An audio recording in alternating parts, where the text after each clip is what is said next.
Today we are talking about Walmart. Do you know that their workforce is 53% women? Yes, it is. And do you know, even though there's no exact numbers, like they're not allowed to collect data, but there's information that shows that the workforce is 43% of women that are 40 or older. Yes, indeed.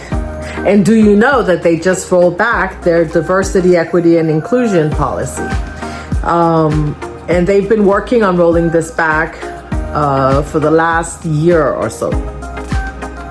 Yes, indeed, they have. So what does this mean for women over 40?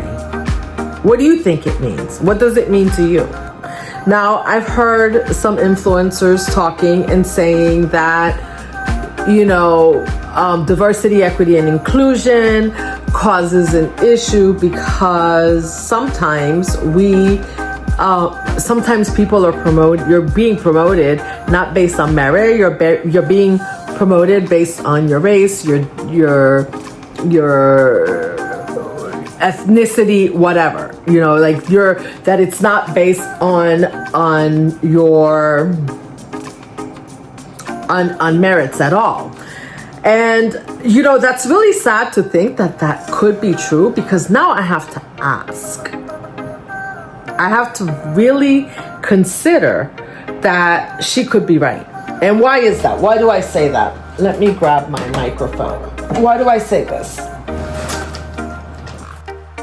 I say this. So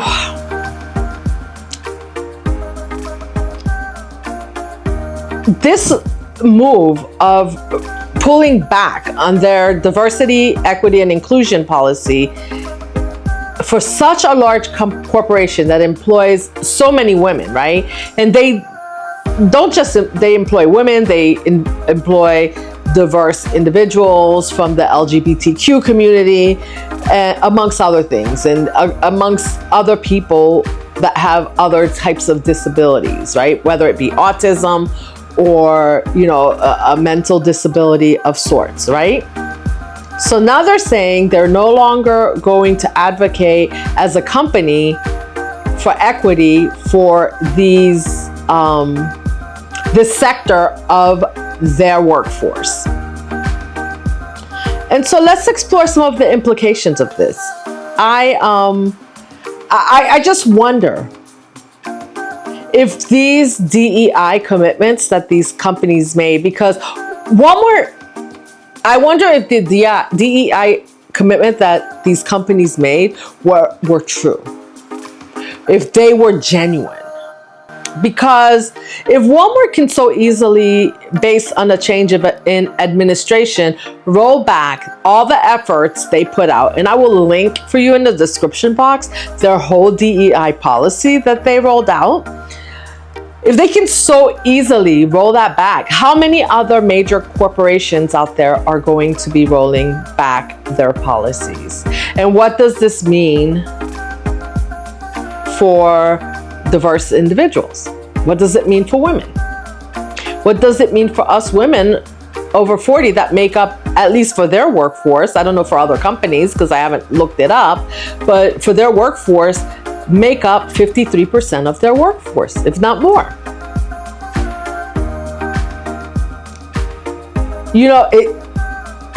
It gives the appearance that these policies were just merely put on paper. Now, I work for a company, a large corporation, who also has a DEI policy, right? And what I wonder is I can remember they called, not that long ago, called all the employees into a DEI, meeting of sorts so that we can discuss diversity, equity, and inclusion and what that means to us, right? And this meeting was not optional.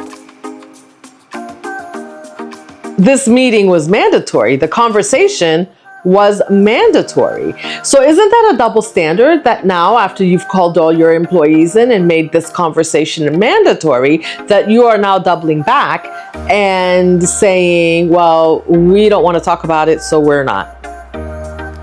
But you've called all your employees and you basically mandated all your employees into a policy that you put in place and then retracted. Now, it is your corporation. You can do as you will.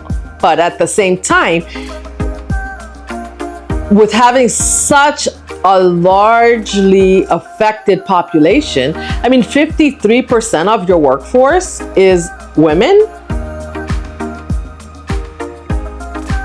which is a shame to begin with, that you have to have a policy to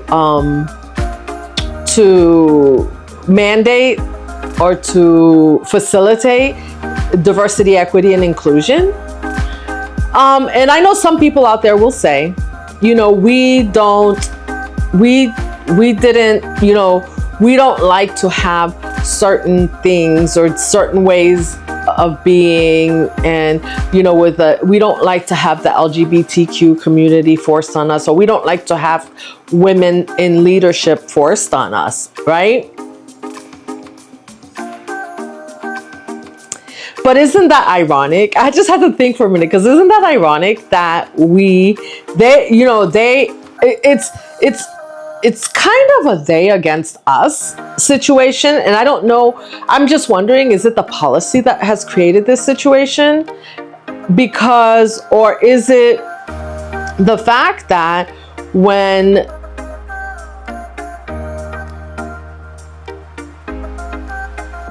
people have a say, or they feel like they're more powerful, that they are able, people feel more empowered when people feel, I'm trying to think exactly how I want to say, because I didn't write this down. People feel more emboldened and empowered when they do not have to abide by being including others. Which is sad, which is really sad. So let me pull some more stats for you. In late 2024, Walmart began scaling back on their DEI initiatives, which is late 2024, last month, after the election. It says, part of their DEI policy was considering gender in its supplier contracts. So women-owned businesses in their contracts. And so now that's no longer to be considered as, it's not going to be considered as a determining factor for them when they're considering contracts. I wonder how the 53% of women that work at this company feel about that. I'm not saying to consider companies that are not worthy of being considered, but we all know that smaller minority-owned, women-owned businesses, and not just even minority, I mean, I guess women are just considered or put in that minority sector, that women-owned businesses are generally not as not considered as much as some of the others. So, and I also think, what a waste. They spent $100 million in 2020 to put this commitment together. And how easy it is for them. So if they were not really intending to do this, if they were not really committed to this, that $100 million, could it have not been used to maybe provide insurance for the women at the company, or maybe provide extra income for the women in the company, especially with the economy the way it is? I just think it's really sad. They're discontinuing certain racial equity training programs for staff, withdrawing from LGBTQ advocacy rankings, Yes, they are. So what does this really mean for women at Walmart? It has created, the DEI policies have created advancement opportunities for women, after all. This could potentially hinder progress for women. It could lead to a decline in female representation in leadership roles, as I think 23% of their leadership, no, more than that. Let me look. I think it's more. Let's look. I pulled 44% there's 44% of women in management positions at Walmart. Yep.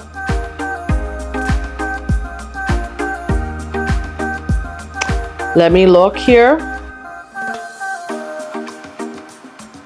So what this means to me is that companies such as maybe the corporation I work with will also backtrack on their policies for women. Because I think if Walmart can do it, and Walmart is major, everyone, knows Walmart, it just opens up the door for these larger corporations like the one I work for to pull back also on their policies. And it just still makes me question whether these companies were ever truly committed to fostering diversity, equity, and inclusion. Or were these initiatives just implemented to align with external expectations, and that's it? And as soon as those external expectations change, they change. I think an authentic commitment to the diversity, equity, and inclusion is essential for creating equitable workplaces. Superficial adherence to this is just not going to work. And it just leads to these quick reversals. We flip-flop. And then, the companies bring you in as the employee. They force you into situations like, for instance, we had a meeting at work and they, it was a little bit awkward, but at the end, it was a situation where this awkward situation, the awkwardness led to openness amongst the team members, so that we could understand the different point of views and we can understand each other. When you don't have it, these policies were not in place, those conversations just never happen. And so then there are a lot of assumptions made. We need some dedication to some principle that recognize and have an ongoing effort to authentically care about being diverse, being equitable, and being inclusive. Obviously, policy alone is not the mitigating factor. It's not going to change anything. It just changes what companies put on paper. It doesn't really change how they feel. Does it really change anything? Other than having the appearance of putting up an illusion of being diverse, equitable, and inclusive. So when you roll back your policy, and I know in the rollback, they said that they still have a code. They're trying to be inclusive of, I guess, the people who don't want these policies in place. So at some point, it's whoever is in the majority, right? Like, so we go with just like the majority rules for elections and things like that, you go with majority rules. So it's not authentic. It's just about the majority. And it just leaves an inauthentic view of how these companies deal with these policies. And I think for Walmart, there may be a backlash. I mean, they're huge, but let them not forget. Not only is 53% of their workforce women, how many women shop at their company as opposed to men? If I had to guess, I would say it's more than 50%. As women tend to do a lot of the shopping, although they have electronics department that will attract the man. But I would have to say it's mostly women. What would happen if women stepped in and said that they're not shopping at Walmart anymore? For example, now I don't know if that's possible to say, because obviously Walmart does have some lower prices than some places, and they have become very popular for saving money.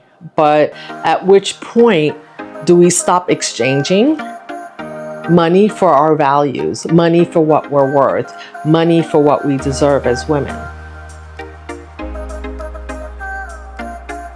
Because I would have to say I probably won't shop at Walmart. You know, it would have to be like the lone store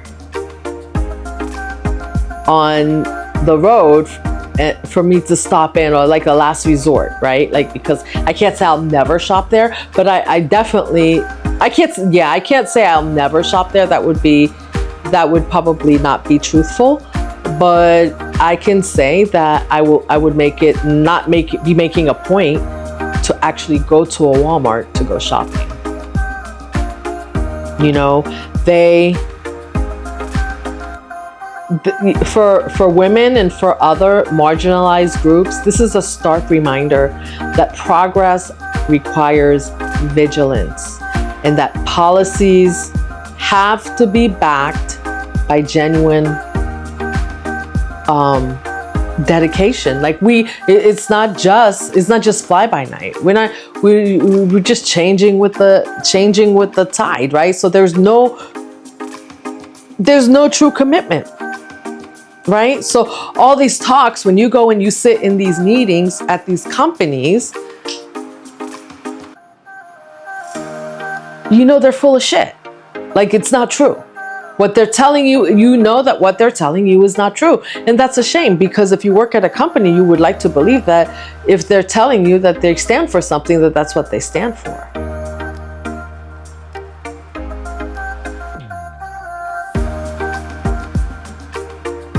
Anyhow, that's all I have to say about that. I just, I want to thank you. I want to encourage you to drop me a comment. Let me know what you think. Join in on this important discussion, because I'm sure Walmart is not the last company that will be rolling back on their DEI policies. And I know some of you out there are in agreement with this. Even some of you women out there are in agreement with this. And so that was basically, they are saying, you know what, the women that they promoted, they just promoted them because they felt they didn't have a choice. But if they had a choice, they wouldn't have done it. Think about that. Think about that. That's how I read it. I don't know how you read it. So, when you go in and you sit in on these meetings, and they're putting in these new policies that are based on outside influences, you just know you have to wonder how much of it is authentic. That's all I'm saying. That's all I'm saying. Well, if anything, we know that if this teaches us anything,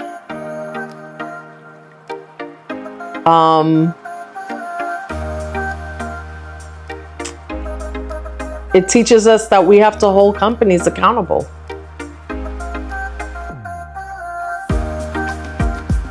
We have to hold them accountable to create workplaces where diversity and inclusion are not just policies, but they're integral parts of the company's values.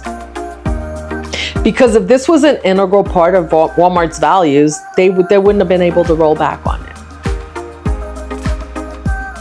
Right? I mean, if a company has values, those are your values. Well, anyway, drop me a comment. Let me know what you think. I know not everyone will agree with me, but I think it's an important conversation.